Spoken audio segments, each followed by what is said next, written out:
दोस्तों हाजिर एक होर वीडियो रिपोर्ट लैके चैनल रितेश लखी अनप्लग्ड ते अपनी अज इस रिपोर्ट विच एक बार मैं फिर गल करांगा। कुछ दिन पहला 29 अगस्त 2022 ਨੂੰ हिमाचल प्रदेश के नालागढ़ कोर्ट कंपलैक्स विच घटी एक ऐसी घटना, एक अजिही वारदात जो कि बेसिकली एक कोशिश ते अटैम्प्ट सी अजय उर्फ सन्नी लैफ्टी नां दे एक खतरनाक गैंगस्टर नूं पुलिस की कस्टडी विचों छुड़ाउण दी।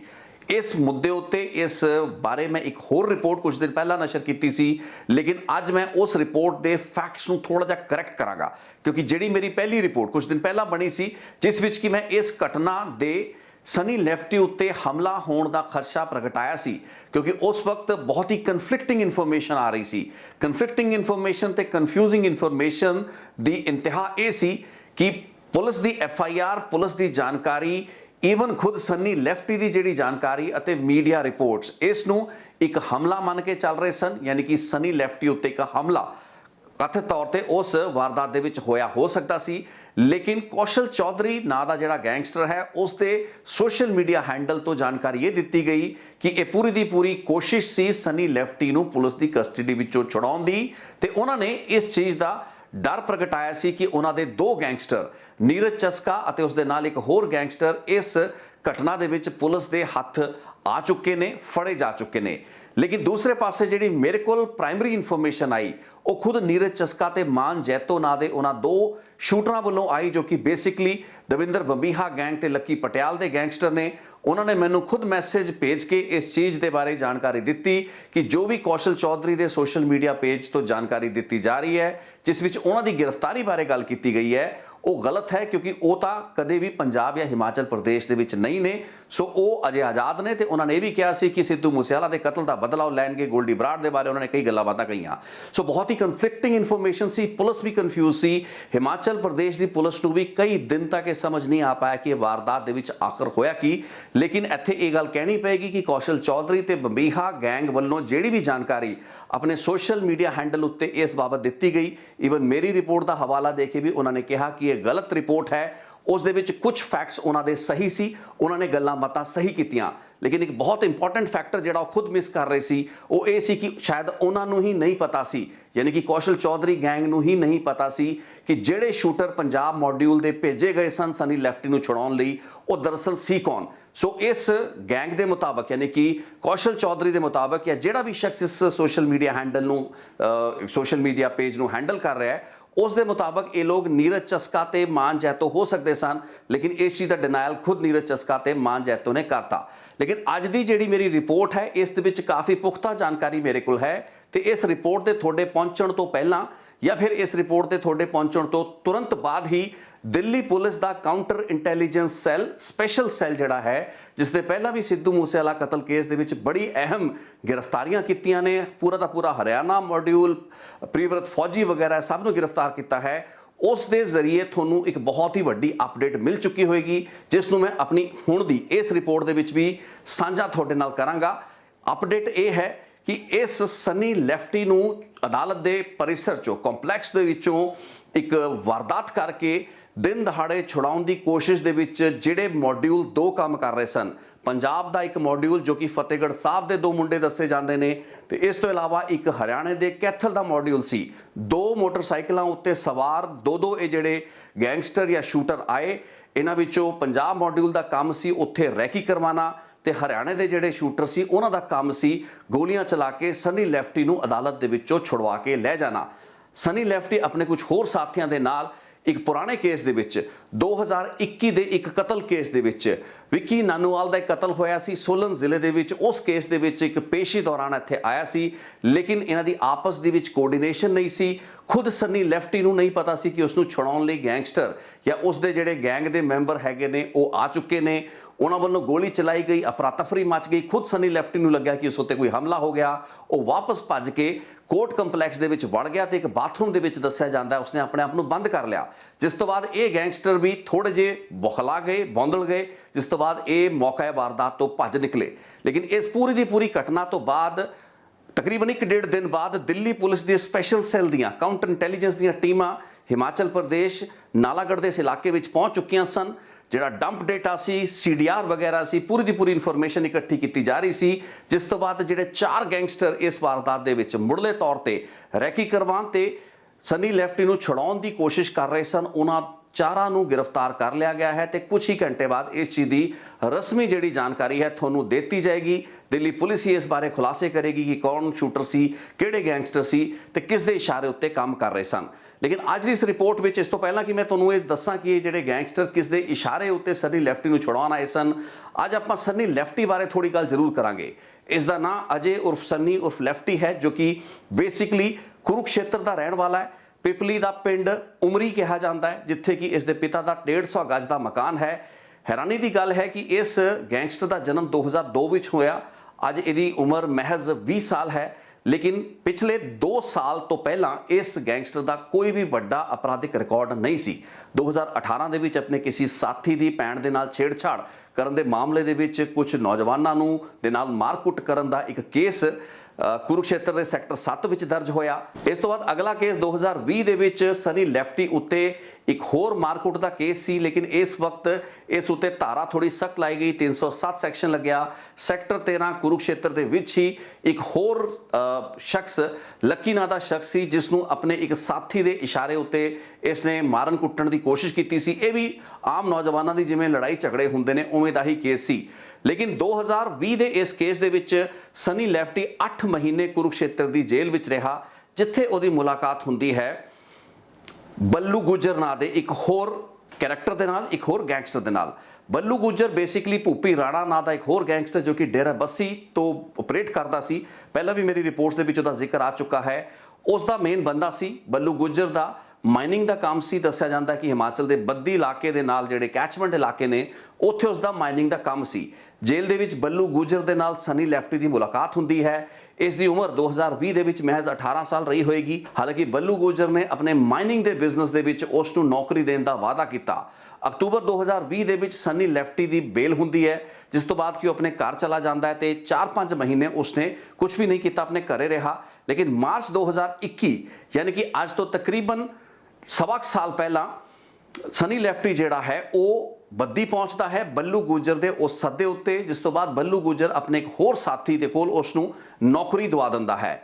ਬੱਦੀ ਪਹੁੰਚਣ ਤੋਂ ਬਾਅਦ ਸਨੀ ਲੈਫਟੀ ਬੱਲੂ ਗੁੱਜਰ ਦੇ ਇੱਕ ਹੋਰ ਸਾਥੀ ਰਾਕੇਸ਼ ਦੇ ਕੋਲ ਨੌਕਰੀ ਕਰਨ ਲੱਗਾ ਤੇ ਉਸ ਦੀ ਫੈਕਟਰੀ ਦੇ ਵਿੱਚ ਲੇਬਰ ਦੀ ਦੇਖ-ਰੇਖ ਤੇ ਸੁਪਰਵਿਜ਼ਨ ਦਾ ਕੰਮ ਸਨੀ ਲੈਫਟੀ ਨੂੰ ਦੇ ਦਿੱਤਾ ਗਿਆ। ਰਾਕੇਸ਼ ਦੇ ਨਾਲ ਹੀ ਉਸ ਦੀ ਗੱਡੀ ਦੇ ਵਿੱਚ ਸਨੀ ਲੈਫਟੀ ਆਇਆ ਜਾਇਆ ਕਰਦਾ ਸੀ। ਲੇਕਿਨ ਇਸੇ ਦੌਰਾਨ ਇੱਕ ਸਾਥੀ ਦੀ ਭੈਣ ਦਾ ਵਿਆਹ ਸੀ, ਜਿਸ ਮੌਕੇ ਸੋਲਨ ਦੇ ਵਿੱਚ ਇਹ ਸਾਰੇ ਲੋਕ ਉਸ ਵਿਆਹ ਵਿੱਚ ਸ਼ਿਰਕਤ ਕਰਨ ਜਾ ਰਹੇ ਸੀ। 2 ਇਹਨਾਂ ਕੋਲ ਗੱਡੀਆਂ ਸੀ, ਲੇਕਿਨ ਇਹ ਮੰਨਿਆ ਜਾਂਦਾ ਕਿ ਬੱਲੂ ਗੁੱਜਰ ਤੇ ਰਾਕੇਸ਼ ਦੀ ਇੱਕ ਐਂਟੀ ਪਾਰਟੀ ਸੀ, ਯਾਨੀ ਕਿ ਵਿੱਕੀ ਨਾਨੂਵਾਲ ਨਾਂ ਦਾ ਉਹ ਲੜਕਾ, ਜਿਸ ਦੇ ਨਾਲ ਤਕਰੀਬਨ 15-16 ਲੋਕ ਸਨ। ਇਹ ਜਿਹੜੇ ਸਨੀ ਲੈਫਟੀ ਵਗੈਰਾ ਸੀ ਜਾਂ ਬੱਲੂ ਗੁੱਜਰ ਸੀ, ਇਹਨਾਂ ਦੇ ਨਾਲ ਤਕਰੀਬਨ 12 ਲੋਕ ਸਨ। ਦੋਵੇਂ ਜਿਹੜੇ ਗੁੱਟ ਸਨ ਆਪਸ ਦੇ ਵਿੱਚ ਭਿੜ ਜਾਂਦੇ ਨੇ, ਕਹਾ ਸੁਣੀ ਸ਼ੁਰੂ ਹੁੰਦੀ ਹੈ। ਲੇਕਿਨ ਨੌਬਤ ਇੱਥੋਂ ਤੱਕ ਆ ਪਹੁੰਚੀ ਕਿ ਗੋਲੀ ਇੱਕ ਦੂਸਰੇ ਉੱਤੇ ਚੱਲਣੀ ਸ਼ੁਰੂ ਹੋ ਗਈ। ਦੋਵੇਂ ਪਾਰਟੀਆਂ ਵੱਲੋਂ ਇੱਕ ਦੂਸਰੇ ਉੱਤੇ ਗੋਲੀਆਂ ਤਾਬੜਤੋੜ ਚਲਾਈਆਂ ਜਾਣੀਆਂ ਸ਼ੁਰੂ ਹੋਈਆਂ, ਜਿਸ ਵਿੱਚ ਇਹਨਾਂ ਦੀ ਪਾਰਟੀ ਵੱਲੋਂ ਯਾਨੀ ਕਿ ਬੱਲੂ ਗੁੱਜਰ ਤੇ ਰਾਕੇਸ਼ ਸਨੀ ਲੈਫਟੀ ਵੱਲੋਂ ਜਦੋਂ ਗੋਲੀਆਂ ਚੱਲੀਆਂ, ਉਸ ਵਾਰਦਾਤ ਦੇ ਵਿੱਚ ਵਿੱਕੀ ਨਾਨੂਵਾਲ ਦੀ ਮੌਕੇ ਤੇ ਹੀ ਮੌਤ ਹੋ ਜਾਂਦੀ ਹੈ। ਇਹ ਵਿੱਕੀ ਨਾਨੂਵਾਲ ਦਾ ਉਹੀ ਮਰਡਰ ਕੇਸ ਹੈ ਜਿਸ ਵਿੱਚ 29 ਅਗਸਤ ਨੂੰ ਪੇਸ਼ੀ ਭੁਗਤਣ ਲਈ ਸਨੀ ਲੈਫਟੀ ਜਿਹੜਾ ਹੈ ਨਾਲਾਗੜ੍ਹ ਦੀ ਅਦਾਲਤ ਦੇ ਵਿੱਚ ਪੇਸ਼ ਹੋਇਆ ਸੀ ਤੇ ਇਸੇ ਦੌਰਾਨ ਉਸ ਦੇ ਨਾਲ ਹੋਰ ਵੀ ਤਕਰੀਬਨ ਅੱਧਾ ਦਰਜਨ ਕੋ-ਅਕਿਊਜ਼ ਸਨ, ਕਿਉਂਕਿ ਇਹ 12 ਲੋਕ ਸਨ ਜੋ ਕਿ ਉਸ ਵਕਤ ਗੱਡੀਆਂ ਵਿੱਚ ਜਾ ਰਹੇ ਸਨ, ਜਿਨ੍ਹਾਂ ਵਿੱਚੋਂ ਕਈਆਂ ਨੂੰ ਡਿਸਚਾਰਜ ਕਰਤਾ ਗਿਆ ਜਿਨ੍ਹਾਂ ਦਾ ਜ਼ਿਆਦਾ ਕਸੂਰ ਨਹੀਂ ਹੋਏਗਾ। ਲੇਕਿਨ ਉਸ ਘਟਨਾ ਦੇ ਵਿੱਚ ਤਕਰੀਬਨ ਅੱਧੇ ਦਰਜਨ ਲੋਕਾਂ ਨੂੰ ਨਾਮਜ਼ਦ ਕੀਤਾ ਗਿਆ। ਇਹ ਸਾਰਿਆਂ ਦੀ 29 ਅਗਸਤ ਇਸੇ ਸਾਲ ਪੇਸ਼ੀ ਸੀ, ਜਿਸ ਦੌਰਾਨ ਇੱਕ ਵਾਰ ਫਿਰ ਅਦਾਲਤ ਦੇ ਵਿੱਚ ਫਾਇਰਿੰਗ ਕਰਾ ਕੇ ਸਨੀ ਲੈਫਟੀ ਨੂੰ ਛੁਡਾਉਣ ਦੀ ਕੋਸ਼ਿਸ਼ ਕੀਤੀ ਗਈ। ਸੋ 2021 ਦੇ ਵਿੱਚ ਪਹਿਲੀ ਅਜਿਹੀ ਵੱਡੀ ਅਪਰਾਧਿਕ ਵਾਰਦਾਤ ਹੁੰਦੀ ਹੈ ਜਿਸ ਵਿੱਚ ਕਿ ਸਨੀ ਲੈਫਟੀ ਇੱਕ ਕ੍ਰਾਸ ਫਾਇਰ ਦੇ ਵਿੱਚ ਆ ਜਾਂਦਾ ਹੈ। ਹਾਲਾਂਕਿ ਉਸ ਦਾ ਇਸ ਵਾਰਦਾਤ ਦੇ ਵਿੱਚ ਕੋਈ ਵੱਡਾ ਰੋਲ ਨਹੀਂ ਸੀ। ਇਹ ਝਗੜਾ ਕਿਸੇ ਹੋਰ ਦਾ ਸੀ, ਆਪਸੀ ਦੁਸ਼ਮਣੀ ਹੋਰ ਲੋਕਾਂ ਦੀ ਸੀ, ਬੱਲੂ ਗੁੱਜਰ ਤੇ ਉਸਦੇ ਸਾਥੀਆਂ ਦੀ ਐਂਟੀ ਪਾਰਟੀ ਦੇ ਨਾਲ। ਲੇਕਿਨ ਸਨੀ ਲੈਫਟੀ ਇਸ ਕੇਸ ਦੇ ਵਿੱਚ ਨਾਮਜ਼ਦ ਹੋਇਆ। ਸੋਲਨ ਦੇ ਇਸ ਹੱਤਿਆਕਾਂਡ ਤੋਂ ਬਾਅਦ ਇਹ ਸਾਰੇ ਲੋਕ ਭਗੌੜੇ ਸਨ। ਸਨੀ ਲੈਫਟੀ ਪਲਵਲ ਦੇ ਅਬਲਾਵਲਪੁਰ ਪਿੰਡ ਦੇ ਵਿੱਚ ਲੁਕਿਆ ਹੋਇਆ ਸੀ, ਛੁਪਿਆ ਹੋਇਆ ਸੀ ਤੇ ਉਸ ਦੇ ਨਾਲ ਕੁਝ ਉਸਦੇ ਸਾਥੀ ਸੀ। ਲੇਕਿਨ ਉਹਨਾਂ ਸਾਥੀਆਂ ਦੀ ਵੀ ਆਪਸੀ ਦੁਸ਼ਮਣੀ ਸੀ ਤੇ ਉਸ ਵਕਤ ਵੀ ਉਸ ਪਾਰਟੀ ਵੱਲੋਂ ਇੱਕ ਕਤਲ ਕਰਤਾ ਜਾਂਦਾ ਹੈ। ਅਨੂਪ ਨਾਂ ਦਾ ਇੱਕ ਹੋਰ ਐਂਟੀ ਪਾਰਟੀ ਦਾ ਬੰਦਾ ਸੀ ਜਿਸ ਨੂੰ ਗੋਲੀਆਂ ਮਾਰਤੀਆਂ ਗਈਆਂ ਤੇ ਇਸ ਵਾਰਦਾਤ ਦੇ ਵਿੱਚ ਜਦੋਂ ਸਨੀ ਲੈਫਟੀ ਪਹੁੰਚਦਾ ਹੈ, ਉਸ ਦੀ 30 ਬੋਰ ਦੀ ਜਿਹੜੀ ਪਿਸਟਲ ਹੁੰਦੀ ਹੈ ਉਹ ਖਰਾਬ ਹੋ ਜਾਂਦੀ ਹੈ, ਮੌਕੇ ਤੇ ਚੱਲ ਨਹੀਂ ਪਾਉਂਦੀ, ਲੇਕਿਨ ਉਸਦੇ ਨਾਲ ਦੇ ਜਿਹੜੇ ਹੋਰ ਸਾਥੀ ਸੀ ਉਹਨਾਂ ਨੇ ਅਨੂਪ ਨੂੰ ਗੋਲੀ ਮਾਰਨ ਦੇ ਵਿੱਚ ਕਾਮਯਾਬੀ ਹਾਸਲ ਕੀਤੀ ਤੇ ਅਨੂਪ ਦੀ ਵੀ ਮੌਤ ਹੋ ਗਈ। ਇਹ ਦੂਸਰਾ ਮਰਡਰ ਕੇਸ ਸੀ ਜੋ ਕਿ ਸਨੀ ਲੈਫਟੀ ਦੇ ਉੱਤੇ ਦਰਜ ਹੋਇਆ। ਲੇਕਿਨ ਸਨੀ ਲੈਫਟੀ ਦਾ ਸਭ ਤੋਂ ਵੱਡਾ ਕਤਲ ਦਾ ਕੇਸ, ਹੱਤਿਆ ਦਾ ਕੇਸ, ਜਿਸ ਵਿੱਚ ਉਹ ਖੁਦ ਡਾਇਰੈਕਟਲੀ ਇਨਵੋਲਵਡ ਸੀ, ਮੋਰੀ ਹੋ ਕੇ ਇਨਵੋਲਵਡ ਸੀ ਤੇ ਸਾਰੀ ਦੀ ਸਾਰੀ ਉਸ ਦੀ ਵਾਰਦਾਤ, ਉਸ ਦੀ ਹਰਕਤ ਜਿਹੜੀ ਸੀ ਸੀਸੀਟੀਵੀ ਕੈਮਰੇ ਵਿੱਚ ਕੈਦ ਹੋਈ, ਉਹ ਸੀ ਵਿੱਕੀ ਮਿੱਡੂ ਖੇੜਾ ਦਾ ਕਤਲ ਕੇਸ। ਸਨੀ ਲੈਫਟੀ ਸੱਜਣ ਭੋਲੂ ਅਤੇ ਅਨਿਲ ਲੱਠ ਦੇ ਹੋਰ ਦੋ ਗੈਂਗਸਟਰਾਂ ਨੂੰ ਮਿਲਦਾ ਹੈ। ਉਹਨਾਂ ਦੇ ਨਾਲ ਕਈ ਥਾਵਾਂ ਤੇ ਇਸਨੇ ਠਹਿਰ ਕੱਟੀ। ਦੇਹਰਾਦੂਨ ਤੋਂ ਲੈ ਕੇ ਯਮੁਨਾਨਗਰ ਤੱਕ ਕਈ ਅਜਿਹੇ ਸ਼ਹਿਰ ਸਨ ਜਿੱਥੇ ਕਿ ਇਹ ਲੋਕ ਰਹੇ, ਲੇਕਿਨ ਅਖੀਰ ਦੇ ਵਿੱਚ ਇਹਨਾਂ ਨੂੰ ਪੰਚਕੂਲੇ ਦੇ ਰਸਤੇ ਹੋ ਕੇ ਮੋਹਾਲੀ ਦੇ ਸੋਹਾਣਾ ਸਾਹਿਬ ਗੁਰਦੁਆਰੇ ਲੈ ਕੇ ਆਇਆ ਜਾਂਦਾ ਹੈ। ਤੇ ਖੁਦ ਜਿਹੜੀ ਸਟੇਟਮੈਂਟ, ਕਨਫੈਸ਼ਨਲ ਸਟੇਟਮੈਂਟ ਜੋ ਅਨਿਲ ਲੱਠ ਨੇ ਵੀ ਦਈ ਹੈ ਤੇ ਸਨੀ ਲੈਫਟੀ ਨੇ ਵੀ ਦਈ ਹੈ, ਸੋਹਾਣਾ ਸਾਹਿਬ ਦੇ ਗੁਰਦੁਆਰੇ ਦੇ ਕੋਲ ਜਿਹੜਾ ਸ਼ਖਸ ਇਹ ਲੋਕਾਂ ਨੂੰ ਇਹਨਾਂ ਦੀ I-20 ਦੇ ਵਿੱਚ, ਜੋ ਕਿ ਸੋਮਵੀਰ ਨਾਂ ਦਾ ਇੱਕ ਹੋਰ ਗੈਂਗਸਟਰ ਚਲਾ ਰਿਹਾ ਹੁੰਦਾ ਹੈ, ਜੋ ਕਿ ਬੇਸਿਕਲੀ ਭੂਪੀ ਰਾਣਾ ਦਾ ਗੈਂਗਸਟਰ ਹੁੰਦਾ ਹੈ, ਉਸ ਦੇ ਨਾਲ ਮਿਲਿਆ। ਉਹ ਸ਼ਖਸ ਸੀ ਸ਼ਗਨਪ੍ਰੀਤ। ਸੋ ਸ਼ਗਨਪ੍ਰੀਤ, ਜਿਸ ਨੂੰ ਕਿ ਸਿੱਧੂ ਮੂਸੇਵਾਲਾ ਦਾ ਮੈਨੇਜਰ ਦੱਸ ਕੇ ਇਹਨਾਂ ਲੋਕਾਂ ਨੇ ਦਿੱਲੀ ਪੁਲਿਸ ਦੇ ਸਪੈਸ਼ਲ ਸੈੱਲ ਸਾਹਮਣੇ ਆਇਡੈਂਟੀਫਾਈ ਕੀਤਾ, ਉਸ ਸ਼ਗਨਪ੍ਰੀਤ ਵੱਲੋਂ ਹੀ ਇਹਨਾਂ ਨੂੰ ਜਲਵਾਯੂ ਵਿਹਾਰ ਦੇ ਵਿੱਚ ਠਹਿਰ ਦਿੱਤੀ ਗਈ। ਅਨਿਲ ਲੱਠ ਦਾ ਤਾਂ ਬਿਆਨ ਇੱਥੋਂ ਤੱਕ ਹੈ ਕਿ ਰਾਤ ਨੂੰ ਫੋਨ ਦੇ ਉੱਤੇ ਸ਼ਗਨਪ੍ਰੀਤ ਨੇ ਹੀ ਲੱਕੀ ਪਟਿਆਲ ਦੇ ਨਾਲ ਉਸ ਦੀ ਗੱਲ ਵੀ ਕਰਾਈ ਸੀ। ਹਾਲਾਂਕਿ ਸ਼ਗਨਪ੍ਰੀਤ ਇਹ ਸਾਰੀ ਗੱਲਾਂ ਬਾਤਾਂ ਨੂੰ ਨਹੀਂ ਮੰਨਦਾ ਹੈ, ਲੇਕਿਨ ਸਨੀ ਲੈਫਟੀ ਉਹ ਇੱਕ ਇੰਪੋਰਟੈਂਟ ਬੰਦਾ ਸੀ, ਗੈਂਗਸਟਰ ਸੀ ਤੇ ਗਵਾਹ ਸੀ, ਜਿਸ ਦੀ ਗਵਾਹੀ ਤੋਂ ਬਾਅਦ ਹੀ, ਕਿਉਂਕਿ ਮਾਰਚ ਦੇ ਆਖਰੀ ਹਫਤੇ ਦੇ ਵਿੱਚ ਸਾਰੇ ਲੋਕ ਫੜੇ ਗਏ। ਅਨਿਲ ਲੱਠ, ਸੱਜਣ ਜਿਹੜਾ ਭੋਲੂ ਸੀ ਅਤੇ ਸਨੀ ਲੈਫਟੀ, ਦਿੱਲੀ ਪੁਲਿਸ ਦੇ ਸਪੈਸ਼ਲ ਸੈੱਲ ਨੇ ਇਹਨਾਂ ਨੂੰ ਅਖੀਰ ਦੇ ਵਿੱਚ ਬੰਗਲੌਰ ਤੋਂ ਗ੍ਰਿਫਤਾਰ ਕੀਤਾ। ਲੇਕਿਨ ਉਸ ਗਵਾਹੀ ਦੇ ਵਿੱਚ ਸਨੀ ਲੈਫਟੀ ਨੇ ਹੀ ਨਿਸ਼ਾਨਦੇਹੀ ਕੀਤੀ ਤੇ ਤਸਦੀਕ ਕੀਤੀ ਕਿ ਜਿਹੜਾ ਬੰਦਾ ਇਹਨਾਂ ਨੂੰ ਮੁਹਾਲੀ ਮਿਲਿਆ ਸੀ ਉਹ ਸ਼ਗਨਪ੍ਰੀਤ ਸੀ ਤੇ ਉਹ ਸਿੱਧੂ ਮੂਸੇਵਾਲੇ ਦਾ ਕਥਿਤ ਤੌਰ ਤੇ ਮੈਨੇਜਰ ਰਿਹਾ ਹੋ ਸਕਦਾ ਹੈ। ਇਸ ਤੋਂ ਬਾਅਦ ਹੀ ਪੂਰੀ ਦੀ ਪੂਰੀ ਗੇਮ ਬਦਲਦੀ ਹੈ ਤੇ ਆਪਾਂ ਵੇਖਿਆ ਵੀ ਉਸ ਤੋਂ ਬਾਅਦ ਐਡੀ ਵੱਡੀ ਘਟਨਾ ਸਿੱਧੂ ਮੂਸੇਵਾਲਾ ਦੇ ਕਤਲ ਦੇ ਵਿੱਚ ਹੁੰਦੀ ਹੈ। ਵਿੱਕੀ ਮਿੱਡੂ ਖੇੜਾ ਦਾ ਕਤਲ ਕਰਨ ਤੋਂ ਪਹਿਲਾਂ ਇਹ ਤਿੰਨਾਂ ਦੀ ਜਿਹੜੀ ਪੂਰੀ ਦੀ ਪੂਰੀ ਪਲੈਨਿੰਗ ਤੇ ਰੈਕੀ ਸੀ, ਸੋਮਵੀਰ ਦੇ ਨਾਲ ਰਲ ਕੇ ਉਸ ਦਾ ਇੱਕ ਬਹੁਤ ਹੀ ਡਿਸਕ੍ਰਿਪਟਿਵ ਵੇਰਵਾ ਜਿਹੜਾ ਹੈ ਉਹ ਪੁਲਿਸ ਕੋਲ ਇਹ ਲੋਕਾਂ ਨੇ ਦਿੱਤਾ ਹੈ। ਆਪਣੇ ਇਕਬਾਲੀਆ ਬਿਆਨ ਦੇ ਵਿੱਚ ਸਨੀ ਲੈਫਟੀ ਦੱਸਦਾ ਹੈ ਕਿ ਕਿਸ ਤਰੀਕੇ ਦੇ ਨਾਲ ਅਨਿਲ ਲੱਠ ਤੇ ਸੱਜਣ ਭੋਲੂ, ਸੋਮਵੀਰ ਦੇ ਨਾਲ ਇਹ ਲੋਕ ਵਿੱਕੀ ਮਿੱਡੂ ਖੇੜਾ ਨੂੰ ਫੋਲੋ ਕਰਦੇ ਕਰਦੇ ਉਸ ਪ੍ਰਾਪਰਟੀ ਡੀਲਰ ਦੀ ਦੁਕਾਨ ਦੇ ਬਾਹਰ ਪਹੁੰਚੇ। ਵਿੱਕੀ ਮਿੱਡੂ ਖੇੜਾ ਜਿਵੇਂ ਹੀ ਉਸ ਦੁਕਾਨ ਚੋਂ ਬਾਹਰ ਆਂਦਾ ਹੈ, ਸਭ ਤੋਂ ਨੇੜੇ ਉਸ ਦੇ ਸਨੀ ਲੈਫਟੀ ਪਹੁੰਚਿਆ। ਹਾਲਾਂਕਿ ਸਭ ਤੋਂ ਪਹਿਲਾਂ ਗੋਲੀਆਂ ਸੱਜਣ ਭੋਲੂ ਨੇ ਚਲਾਣੀਆਂ ਸ਼ੁਰੂ ਕੀਤੀਆਂ। ਜਿਹੜਾ ਆਪਣਾ ਮੋਬਾਈਲ ਫੋਨ ਹੈ ਵਿੱਕੀ ਮਿੱਡੂ ਖੇੜਾ ਨੇ ਜਿਸ ਸ਼ਖਸ ਉੱਤੇ ਸਿੱਟਿਆ ਸੀ ਉਹ ਸਨੀ ਲੈਫਟੀ ਸੀ ਤੇ ਇਸ ਮੋਬਾਈਲ ਫੋਨ ਨੂੰ ਆਪਣੇ ਉੱਤੇ ਵੱਜਣ ਦੇ ਡਰ ਤੋਂ ਝੇਪ ਗਿਆ ਸੀਗਾ ਸਨੀ ਲੈਫਟੀ। ਗੋਲੀਆਂ ਵੀ ਇਸ ਤੋਂ ਸਹੀ ਤਰੀਕੇ ਨਾਲ ਨਹੀਂ ਚੱਲ ਪਾਈਆਂ। ਵਿੱਕੀ ਮਿੱਡੂ ਖੇੜਾ ਨੇ ਬਹੁਤ ਫੁਰਤੀ ਦੇ ਨਾਲ ਉੱਥੋਂ ਨਿਕਲਣ ਦੀ ਕੋਸ਼ਿਸ਼ ਕੀਤੀ, ਲੇਕਿਨ ਉਸ ਨੂੰ ਕੁਝ ਗੋਲੀਆਂ ਵੱਜ ਚੁੱਕੀਆਂ ਸਨ। ਅਖੀਰ ਦੇ ਵਿੱਚ ਜਦੋਂ ਇਹਨਾਂ ਸ਼ੂਟਰਾਂ ਦੀ ਰੇਂਜ ਤੋਂ ਲਗਭਗ ਉਹ ਬਾਹਰ ਹੋ ਚੁੱਕਾ ਸੀ, I-20 ਦੇ ਵਿੱਚ ਬੈਠੇ ਅਨਿਲ ਲੱਠ ਨੇ ਆਪਣੀ ਗੱਡੀ 'ਚੋਂ ਬੈਠ ਕੇ ਉਸ ਨੂੰ ਗੋਲੀਆਂ ਮਾਰੀਆਂ, ਜਿਸ ਤੋਂ ਬਾਅਦ ਉਹ ਥੱਲੇ ਗਿਰ ਗਿਆ। ਸਨੀ ਲੈਫਟੀ ਦਾ ਰੋਲ ਇਹ ਰਿਹਾ ਕਿ ਗਿਰੇ ਹੋਏ ਵਿੱਕੀ ਮਿੱਡੂ ਖੇੜਾ ਨੂੰ 8 ਗੋਲੀਆਂ, ਇਹ ਖੁਦ ਸਨੀ ਲੈਫਟੀ ਦੱਸਦਾ ਹੈ ਕਿ ਵਿੱਕੀ ਮਿੱਡੂ ਖੇੜਾ ਪਾਰਕ ਦੇ ਵਿੱਚ ਗਿਰਿਆ ਪਿਆ ਸੀ ਤੇ ਉਸ ਨੂੰ ਗਿਰੇ ਪਏ ਨੂੰ 8 ਗੋਲੀਆਂ ਸਨੀ ਲੈਫਟੀ ਨੇ ਮਾਰੀਆਂ। ਵਿੱਕੀ ਮਿੱਡੂ ਖੇੜਾ ਨੂੰ ਗਿਰੇ ਪਏ ਨੂੰ 8 ਗੋਲੀਆਂ ਮਾਰਨ ਵਾਲਾ ਸ਼ੂਟਰ ਸਨੀ ਲੈਫਟੀ ਹੀ ਸੀ। ਜਿਸ ਤੋਂ ਬਾਅਦ ਇਹ ਸਾਰੇ ਦੇ ਸਾਰੇ ਸ਼ੂਟਰ ਲਾਂਡਰਾਂ ਦੇ ਰਸਤੇ ਹੋ ਕੇ ਹਰਿਆਣਾ ਨਿਕਲ ਜਾਂਦੇ ਨੇ। ਉੱਥੇ ਆਪਣੇ ਸਾਰੇ ਦੇ ਸਾਰੇ ਵੈਪਨ ਤੇ I-20 ਗੱਡੀ ਜਿਸ ਵਿੱਚ ਫਰਾਰ ਹੁੰਦੇ ਨੇ, ਉਸਦੀਆਂ ਨੰਬਰ ਪਲੇਟਾਂ ਬਦਲ ਕੇ ਇਹ ਲੋਕ ਭੱਜੇ ਹੁੰਦੇ ਨੇ। ਉਸ ਨੂੰ ਇਹਨਾਂ ਨੇ ਇੱਕ ਹੋਰ ਲੜਕੇ ਨੂੰ ਫੜਾਤਾ ਤੇ ਖੁਦ ਉੱਥੋਂ ਬੱਸਾਂ ਵਗੈਰਾ ਫੜ ਕੇ ਦੇਹਰਾਦੂਨ ਦੇ ਰਸਤੇ ਹੁੰਦਿਆਂ ਹੋਇਆਂ ਲਖਨਊ ਤੇ ਲਖਨਊ ਤੋਂ ਅੱਗੇ ਫਿਰ ਇਹ ਬੰਗਲੌਰ ਟੱਪ ਗਏ। ਬੰਗਲੌਰ ਅਤੇ ਕੁਝ ਹੋਰ ਰਾਜਾਂ ਦੇ ਵਿੱਚ ਕਈ ਹਫ਼ਤੇ ਕੱਟਣ ਤੋਂ ਬਾਅਦ ਇੱਕ ਹੋਰ ਗੇੜਾ ਜਿਹੜਾ ਸੀ ਹਰਿਆਣਾ ਦੇ ਯਮੁਨਾਨਗਰ ਦਾ ਸਨੀ ਲੈਫਟੀ ਦਾ ਲੱਗਿਆ। ਇਹ ਉਸਦਾ ਚੌਥਾ ਮਰਡਰ ਹੋਣਾ ਸੀ। ਮੋਨੂ ਰਾਣਾ ਨਾਂ ਦੇ ਇੱਕ ਸ਼ਖਸ ਜੋ ਕਿ ਗੈਂਗਸਟਰ ਭੂਪੀ ਰਾਣਾ ਦਾ ਐਂਟੀ ਸੀ, ਉਸ ਨੂੰ ਮਾਰਨ ਦੀ ਕੋਸ਼ਿਸ਼ ਇਹ ਲੋਕਾਂ ਨੇ ਕੀਤੀ। ਯਮੁਨਾਨਗਰ ਇਹ ਤੜਕੇ ਪਹੁੰਚੇ ਵੀ, ਲੇਕਿਨ ਵਾਰਦਾਤ ਤੋਂ ਪਹਿਲਾਂ ਹੀ ਜਿਹੜਾ ਟਾਰਗੇਟ ਇਹਨਾਂ ਦਾ ਸੀ ਉਹ ਮਿਸ ਹੋ ਚੁੱਕਾ ਸੀ। ਅਖੀਰੀ ਮੌਕੇ ਉੱਤੇ ਇਸ ਪੂਰੇ ਦੇ ਪੂਰੇ ਆਪਰੇਸ਼ਨ ਨੂੰ ਅਬੋਰਟ ਕਰਨਾ ਪਿਆ, ਜਿਸ ਤੋਂ ਬਾਅਦ ਕਿ ਲੋਕ ਵਾਪਸ ਬੰਗਲੌਰ ਨਿਕਲ ਜਾਂਦੇ ਨੇ। ਕਈ ਮਹੀਨੇ ਬੰਗਲੌਰ ਕੱਟੇ ਇਹਨਾਂ ਨੇ, ਜਿਸ ਤੋਂ ਬਾਅਦ ਅਖੀਰ ਦੇ ਵਿੱਚ ਦਿੱਲੀ ਪੁਲਿਸ ਦੇ ਸਪੈਸ਼ਲ ਸੈੱਲ ਨੇ ਬੰਗਲੌਰ ਤੋਂ ਇਹਨਾਂ ਦੀ ਗ੍ਰਿਫਤਾਰੀ ਕੀਤੀ। ਉਸ ਤੋਂ ਬਾਅਦ ਤਿਹਾੜ ਜੇਲ੍ਹ ਤੇ ਫਿਰ ਪੰਜਾਬ ਪੁਲਿਸ ਨੇ ਇਹਨਾਂ ਨੂੰ ਰਿਮਾਂਡ ਤੇ ਲਿਆ ਤੇ ਇਹਨਾਂ ਤੋਂ ਵਿੱਕੀ ਮਿੱਡੂ ਖੇੜਾ ਕਤਲ ਕੇਸ ਦੇ ਵਿੱਚ ਪੁੱਛਗਿੱਛ ਹੋਈ। ਹੁਣ ਸਮਝਣ ਵਾਲੀ ਗੱਲ ਇਹ ਹੈ ਕਿ ਇੱਕ ਅਜਿਹਾ 20 ਸਾਲਾਂ ਦਾ ਨੌਜਵਾਨ ਜੋ ਕਿ 2020 ਤੱਕ ਕੋਈ ਛੋਟੇ-ਮੋਟੇ ਅਪਰਾਧਾਂ ਦੇ ਵਿੱਚ ਵੀ ਉਸ ਤਰੀਕੇ ਦੀ ਇਨਵੋਲਵਮੈਂਟ ਉਸਦੀ ਨਹੀਂ ਸੀ। 2020 ਤੋਂ ਬਾਅਦ ਹੀ ਉਸ ਦੇ ਨਾਲ ਵੱਡੀਆਂ ਵਾਰਦਾਤਾਂ ਜੁੜੀਆਂ ਤੇ ਸਾਰੇ ਦੇ ਸਾਰੇ ਕਤਲ ਦੇ ਜਿਹੜੇ ਕੇਸ ਉਸਦੀ उसके करियर के उसके क्राइम के इस सफ़र दे रहे वो साल 2021 दे रहे। सो महज एक साल एक सवा साल उसने वड्डियां वारदातां नूं अंजाम दिता ते बथेरियां जिहियां वारदातां सन जिन्हां विच उसकी अपनी कोई दुश्मनी या रंजिश नहीं सी, लेकिन वो एक शूटर का काम कर रहा सी। कई वारदातां दे विच तां एक एक्यूरेट शूटर भी नहीं साबित हो पाया, जिवें कि CCTV फुटेज विच विखिया एक बहुत ही क्रूड किस्म दा शूटर वो साबित होया। विक्की मिड्डू खेड़ा के नेड़े पहुँच के भी उसके अपने मन के डर सी, वो झिझकिया, चेम खाए। विक्की मिड्डू खेड़ा के हत्थ में जे कोई वैपन हुंदा स्थिति ही कुछ होर हो सकती सी, लेकिन एक मोबाइल फोन तो ही उसने इस शूटर को घट्टो घट्ट राता सी। वो एक वखरी गल सी कि 3-3 4-4 शूटर उत्थे विक्की मिड्डू खेड़ा का इंतजार कर रहे सी ते उसनूं बचन का मौका नहीं मिलिया। लेकिन हुण एक होर जिहड़ा वड्डा सवाल ये जरूर खड़ा हुंदा है कि सनी लेफ्टी नूं अदालत दे विचों दिन दहाड़े एस्केप करवाना, यानी कि उसनूं पुलिस की गिरफ्त दे विचों कढवाउण दा एडा वड्डा बोल्ड जिहड़ा प्लान है वो तैयार कौन कर रहा है। सो जिहड़े 4 लोग फड़े गए ने, 2 पंजाब दे ते 2 हरियाणा दे शूटर। हरियाणा के शूटरां दा नाम शायद विक्की ते वकील है। दिल्ली पुलिस की पूरी डिटेल जो थोड़े सामने आएगी थोड़े कोल खुलासे होणगे, क्योंकि मेरे कोल भी जिन्नी डिटेल है उस दे विच ये शूटरां दे नाम अजे तक मेरे कोल उपलब्ध नहीं हैगे ने। लेकिन विक्की ते वकील नाम दे 2 शूटर दसे जा रहे हैं जो कि फड़े गए हैगे ने। तो टोटल 4 लोगों की गिरफ्तारी दिल्ली पुलिस के काउंटर इंटैलीजेंस स्पैशल सैल ने की है।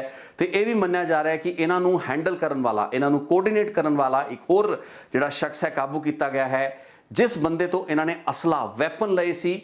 29 अगस्त की इस वारदात यानी कि नालागढ़ कोर्ट कंपलैक्स की इस डेयरिंग हमले नूं करन दी जिहड़ी कोशिश विच वरते जाण दे वाले हथियार सी, उस बंदे नूं भी गिरफ्तार कर लिया है। सो मैनूं लग रहा है कि तकरीबन अद्धे दर्जन लोगों नूं गिरफ्तार कर लिया गया होएगा। ते 4 लोग तां डेफिनेटली जिहड़े लोग आए सी छुड़वाउण लई सनी लेफ्टी नूं, उन्हां नूं काबू कर लिया गया है। गिरफ्तार करके दिल्ली पुलिस बहुत ही छेती एक प्रेस कॉन्फ्रेंस करेगी जिस दे विच सारे दे सारे मोडस ऑपरेंडी दा खुलासा होएगा। लेकिन अजे तक की जिहड़ी सब तो वड्डी ते अहम जानकारी आ रही है वो ये है कि इस पूरे दे पूरे एस्केप प्लान दा सनी लेफ्टी नूं हिरासत दे विचों छुड़ाउण दा जिहड़ा प्लान सी वो लक्की पटियाल ने ही तैयार किया सी। ते लक्की पटियाल तो ही डायरैक्टली इंस्ट्रक्शन ते डायरैक्शनस आ रही सन। जिहड़ा भी कोऑर्डिनेटर सी जो कि इस वक्त पुलिस की गिरफ्त विच दस्सिया जाता है, उसनूं सीधे हिदायतां लक्की पटियाल दे रहा सी। सो एक कन्फ्यूजन गैंग्स दे विच भी रही कि आखिर किहड़ा मॉड्यूल पंजाब दे किहड़े बंदे आए हुए ने। पॉसीबल है कि कोई कम्यूनीकेशन गैप रहा होए। ये लग रहा सी कि नीरज चस्का ते मान जैतो इस कोर्ट कंपलैक्स दे विचों सनी लेफ्टी नूं छुड़ाउणगे, लेकिन नीरज चस्का ते मान जैतो ने तां खुद ही मैसेज करके मैनूं सुनेहा देता कि इस वारदात दे विचों इन्वॉल्व नहीं हैगे ने। यही कारण सी कि अपनी पिछली रिपोर्ट के विच कई अजिहे सोर्सिस सन जिन्हां तो यह लग रहा सी कि जिहड़ी भी गलबात कौशल चौधरी होना दे पेज तो की जा रही है उस दे विच कई फैक्ट्स ठीक नहीं ने। लेकिन ये चीज़ माननी पएगी कि ये एक एस्केप का ही प्लान सी। सनी लेफ्टी नूं इस वारदात दे विच निशाना नहीं सी बनाया जा रहा, बल्कि उसनूं तां पुलिस की हिरासत दे विचों छुड़ाउण दी पूरी तैयारी हो चुकी सी। लेकिन सुनेहा जिहड़ा सी सनी लेफ्टी कोल साफ नहीं सी। उसनूं नहीं सी पता कि उसनूं कुछ गैंगस्टर छुड़ाउण आ रहे हैगे ने। गोलीबारी चलती है, सारे बौंदल जाते हैं, तो खुद सनी लेफ्टी भी इस डर का मारा कि शायद उसनों कोई टारगेट करन या मारन ही आ गया है। विरोधी गैंग लॉरेंस बिश्नोई, गोल्डी बराड़ वगैरह का कोई होर गुरगा, कोई होर गैंगस्टर उसनों निशाना बनान ना आ गया होवे, इसे करके वो वापस कोर्ट कंपलैक्स दे विच भजदा है ते अंदर अपने आप नूं एक बाथरूम दे विच बंद कर लैंदा है। तुसीं ये सोचो कि जे सनी लेफ्टी नूं थोड़ा जिहा भी आइडिया हुंदा कि उसके साथियों ते उसके गैंग वालों ही ये पूरी वारदात नूं अंजाम दवाया गया है, मैनूं लगता है कि सनी लेफ्टी इस वक्त पुलिस की हिरासत दे विचों निकल चुका हुंदा। एक अजिहा गैंगस्टर जिसकी कि 1 साल दे विच 3 वड्डियां अपराध दियां कतल दियां वारदातां दे विच इन्वॉल्वमेंट रही ते विक्की मिड्डू खेड़ा केस दे विच तां डायरैक्टली टीवी CCTV दे विच कैप्चर होया। सब ने उसदियां तस्वीरां वेखियां। इस गैंगस्टर दा पुलिस हिरासत दे विचों भजना किड्डी एक अंबैरसमेंट होनी सी। ये हिमाचल प्रदेश पुलिस लिए ही नहीं बल्कि दिल्ली पुलिस के स्पैशल सैल लिए भी बहुत बड़ी समस्या होनी सी, क्योंकि बहुत ही औखे होके बंबीहा ते लक्की पटियाल जिहड़ा अलायंस चलता है उसके इस गैंगस्टर नूं या इन्हां गैंगस्टरां नूं मार्च के आखिरी हफ्ते विच फड़िया गया सी, काबू किया गया सी। बहुत ही खुलासे ना तो होए सी ते एक खुलासा अजिहा मंदभागा खुलासा सी जो कि बाद दे विच शायद सिद्धू मूसेवाला दे कतल का भी कारण बनिया। सनी लेफ्टी, सज्जन भोलू ते अनिल लठ वो 3 गैंगस्टर सी जिन्हां दे गवाहियां ते जिन्हां दे बयान बड़े महत्वपूर्ण सी। सिद्धू मूसेवाला कतल केस तो पहलां ते बाद दे विच भी ये लोकां दी गवाहियां बड़ियां इंपॉर्टेंट ने।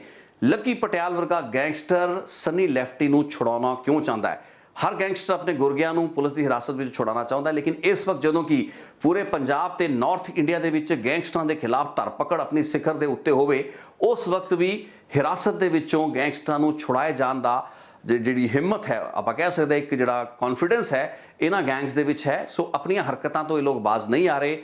ਹਿਮਾਚਲ ਪੁਲਿਸ ਤੇ ਉੱਥੋਂ ਦੀਆਂ ਸੁਰੱਖਿਆ ਏਜੰਸੀਆਂ ਤਾਂ ਸਨੀ ਲੈਫਟੀ ਨੂੰ ਭੱਜਣ ਤੋਂ ਰੋਕ ਹੀ ਨਹੀਂ ਸੀ ਸਕਦੀਆਂ। ਉਹ ਤਾਂ ਦਿੱਲੀ ਪੁਲਿਸ ਦੇ ਸਪੈਸ਼ਲ ਸੈੱਲ ਤੇ ਕਾਊਂਟਰ ਇੰਟੈਲੀਜੈਂਸ ਸੈੱਲ ਨੇ ਇੱਕ ਦੇ ਦਿਨ ਦੇ ਵਿੱਚ ਹੀ ਪੂਰੀ ਦੀ ਪੂਰੀ ਪੋਜੀਸ਼ਨ ਲੈ ਲਈ, ਇਲਾਕੇ ਦੇ ਵਿੱਚ ਐਕਟਿਵ ਹੋ ਗਏ, CDR ਡੰਪ ਡੇਟਾ ਵਗੈਰਾ ਕਢਾ ਕੇ ਸਾਰੇ ਦੇ ਸਾਰੇ ਕੋਆਰਡੀਨੇਟਸ ਉਹਨਾਂ ਨੇ ਇਕੱਠੇ ਕਰ ਲਏ ਤੇ ਇਹਨਾਂ 4 ਦੇ 4 ਗੈਂਗਸਟਰਾਂ ਨੂੰ ਕਾਬੂ ਕਰ ਲਿਆ ਗਿਆ ਹੈ। ਇਹਨਾਂ ਦੇ ਨਾਲ ਇਹਨਾਂ ਦੇ ਹੈਂਡਲਰਸ, ਇਹਨਾਂ ਦੇ ਹਥਿਆਰ ਨੂੰ ਮੁਹੱਈਆ ਕਰਾਉਣ ਵਾਲੇ ਸਪਲਾਇਰਸ ਵੀ ਕਾਬੂ ਹੋ ਚੁੱਕੇ ਨੇ। ਸੋ ਇਹ ਖੁਲਾਸਾ ਬਹੁਤ ਹੀ ਛੇਤੀ ਤੁਹਾਡੇ ਸਾਹਮਣੇ ਹੋਏਗਾ। ਸੋ ਅੱਜ ਦੀ ਇਸ ਰਿਪੋਰਟ ਦੇ ਵਿੱਚ ਇੰਨਾ ਹੀ। ਆਪਣੀ ਪਹਿਲੇ ਦੀ ਰਿਪੋਰਟ ਦੇ ਵਿੱਚ ਜਿਹੜੀਆਂ ਵੀ ਕਮੀਆਂ ਖਾਮੀਆਂ ਰਹੀਆਂ, ਜੋ ਕਿ ਇੱਕ ਬੜੀ ਵੱਡੇ ਲੈਵਲ ਦੀ ਕਨਫਿਊਜ਼ਨ ਸੀ ਹਰ ਪੱਖੋਂ, ਪੁਲਿਸ ਦੇ ਵਿੱਚ ਕਨਫਿਊਜ਼ਨ, ਗੈਂਗਸਟਰਾਂ ਤੇ ਗੈਂਗਸ ਦੇ ਵਿੱਚ ਕਨਫਿਊਜ਼ਨ, ਮੀਡੀਆ ਦੇ ਵਿੱਚ ਕਨਫਿਊਜ਼ਨ, ਉਸੇ ਕਨਫਿਊਜ਼ਨ ਕਾਰਨ ਕੁਝ ਡਿਟੇਲ ਸਾਹਮਣੇ ਨਹੀਂ ਆ ਪਾਈਆਂ। ਲੇਕਿਨ ਇੱਕ ਅਜਿਹੀ ਵਾਰਦਾਤ ਸੀ ਜਿਸ ਵਿੱਚ ਕੋਈ ਵੀ ਅੰਦਾਜ਼ਾ ਨਹੀਂ ਸੀ ਲਾ ਸਕਦਾ ਕਿ ਇੱਕ ਗੈਂਗਸਟਰ ਸਿਰਫ ਇਸ ਕਰਕੇ ਨਹੀਂ ਭੱਜ ਸਕਿਆ ਕਿਉਂਕਿ ਉਸ ਨੂੰ ਸਹੀ ਮੈਸੇਜ ਜਾਂ ਸਹੀ ਸਿਗਨਲ ਉਸ ਦੇ ਸਾਥੀ ਜਿਹੜੇ ਨੂੰ ਛੁਡਾਉਣ ਆਏ ਸੀ ਉਹ ਨਹੀਂ ਦੇ ਪਾਏ। ਪਹਿਲਾਂ ਵੀ ਉਸ ਨੂੰ ਕੋਈ ਐਡਵਾਂਸ ਇਨਫੋਰਮੇਸ਼ਨ ਨਹੀਂ ਸੀ ਦੇ ਪਾਏ। ਜੇ ਇਨਫੋਰਮੇਸ਼ਨ ਹੁੰਦੀ ਤਾਂ ਸ਼ਾਇਦ ਅੱਜ ਉਹ ਆਜ਼ਾਦ ਹੁੰਦਾ, ਦੁਬਾਰਾ ਕਿਸੇ ਵੱਡੀ ਵਾਰਦਾਤ ਜਾਂ ਕਿਸੇ ਵੱਡੀ ਸਾਜ਼ਿਸ਼ ਨੂੰ ਰਚ ਰਿਹਾ ਹੁੰਦਾ ਤੇ ਕਿਸੇ ਹੋਰ ਸ਼ਖਸ ਨੂੰ ਨਿਸ਼ਾਨਾ ਬਣਾਉਣ ਦੀ ਫਿਰਾਕ ਦੇ ਵਿੱਚ ਹੁੰਦਾ। ਅੱਜ ਦੀ ਰਿਪੋਰਟ ਦੇ ਵਿੱਚ ਇਹੀ ਗੱਲਬਾਤ ਸੀ ਤੇ ਆਉਣ ਵਾਲੇ ਕੁਝ ਘੰਟਿਆਂ ਦੇ ਵਿੱਚ ਹੀ ਦਿੱਲੀ ਪੁਲਿਸ ਜਦੋਂ ਇਸ ਬਾਰੇ ਹੋਰ ਖੁਲਾਸੇ ਕਰੇਗੀ, ਉਸ ਵਕਤ ਤਸਵੀਰ ਥੋੜੀ ਜਿਹੀ ਹੋਰ ਨਿਖਰ ਕੇ ਉੱਭਰ ਕੇ ਸਾਹਮਣੇ ਆਏਗੀ। ਲੇਕਿਨ ਮੈਂ ਮਹਿਸੂਸ ਕਰਦਾ ਸੀ ਕਿ ਇਸ ਰਿਪੋਰਟ ਨੂੰ ਆਪਾਂ ਕਰਨਾ ਜ਼ਰੂਰ ਹੈ। ਕਈ ਦਿਨਾਂ ਤੋਂ ਇਹ ਜਾਣਕਾਰੀ ਮੇਰੇ ਕੋਲ ਹੈ। ਇਹ ਸਾਰੇ ਦੇ ਸਾਰੇ ਸ਼ੂਟਰਾਂ ਦੀ ਜਾਂ ਗੈਂਗਸਟਰਾਂ ਦੀ ਗ੍ਰਿਫਤਾਰੀ ਦਾ ਸਿਲਸਿਲਾ ਪਿਛਲੇ 1-2 ਦਿਨ ਤੋਂ ਜਾਰੀ ਹੈ। ਸੋ ਇਨਪੁਟਸ ਬਹੁਤ ਸੀ, ਲੇਕਿਨ ਅੱਜ ਮੈਨੂੰ ਲੱਗਾ ਕਿ ਸਹੀ ਸਮਾਂ ਸੀ। ਵੀ ਲੁੱਕ ਫਾਰਵਰਡ ਕਿ ਦਿੱਲੀ ਪੁਲਿਸ ਦਾ special cell, counter intelligence cell, ਜਿਸਨੇ ਇੱਕ ਵਾਰ ਫਿਰ ਬਹੁਤ ਹੀ ਸਮਝਦਾਰੀ ਤੇ ਬਹੁਤ ਹੀ ਫੁਰਤੀ ਵਿਖਾਉਂਦਿਆਂ ਹੋਇਆ ਹਿਮਾਚਲ ਪ੍ਰਦੇਸ਼ ਦੇ ਵਿੱਚ ਪਹੁੰਚ ਕੇ ਇਹਨਾਂ ਗੈਂਗਸਟਰਾਂ ਨੂੰ ਉੱਥੋਂ ਹੀ ਕਾਬੂ ਕੀਤਾ ਹੈ। ਇੱਕ ਬੜੀ ਵੱਡੀ ਪ੍ਰਾਪਤੀ ਵੀ ਹੈ ਦਿੱਲੀ ਪੁਲਿਸ ਦੇ ਸਪੈਸ਼ਲ ਸੈੱਲ ਲਈ, ਜੋ ਕਿ ਪਹਿਲਾਂ ਵੀ ਸਿੱਧੂ ਮੂਸੇਵਾਲਾ ਕਤਲ ਕੇਸ ਦੇ ਵਿੱਚ ਬਹੁਤ ਹੀ ਐਕਟਿਵ ਰਿਹਾ ਹੈ ਤੇ ਉਸਨੇ ਬਹੁਤ ਹੀ ਐਫੀਸ਼ੀਐਂਟਲੀ ਆਪਣਾ ਕੰਮ ਕੀਤਾ ਹੈ। So hats off to Delhi special cell, counter intelligence ਉਹਨਾਂ ਦਾ ਵਿੰਗ। ਤੇ ਅੱਜ ਦੀ ਰਿਪੋਰਟ ਦੇ ਵਿੱਚ ਇਹੀ ਗੱਲਬਾਤ ਸੀ। ਬਹੁਤ ਬਹੁਤ ਧੰਨਵਾਦ ਇਸ ਰਿਪੋਰਟ ਨੂੰ ਵੇਖਣ ਲਈ। Thank you so much. ਇੱਕ ਹੋਰ ਰਿਪੋਰਟ ਲੈ ਕੇ ਛੇਤੀ ਹਾਜ਼ਰ ਹੋਵਾਂਗਾ।